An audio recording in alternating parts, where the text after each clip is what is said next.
Hi, Marshall Baker here from MyPilotPro. Today I want to show you the MyPilotPro Versatrack mounts for GoPros, rod holders, and phone holders.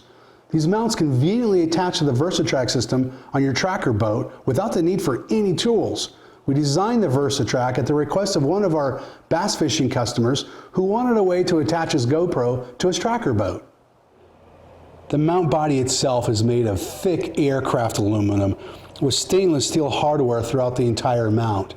It features nylon washers that allow you to move the mount smoothly and quickly anywhere in your Versatrack rail system.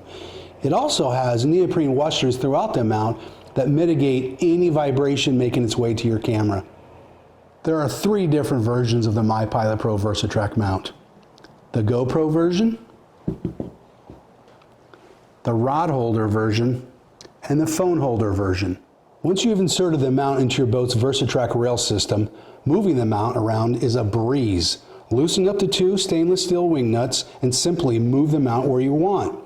The nylon washers in between the mount and the Versatrack rail system ensure smooth movement along the rail system. Once you have the mount where you want it, simply tighten down the 2 wing nuts firmly and your Versatrack mount is there to stay. The beauty about our Versatrack mounts is that you can place your GoPro, rod holder, or phone holder wherever you want without permanent installation and can move them around your boat at any time. Whatever Versatrack mount version you purchase, you're sure to appreciate its ease of use, durability, and quality. As with all MyPilotPro mounts, we guarantee them for life so you can buy with confidence.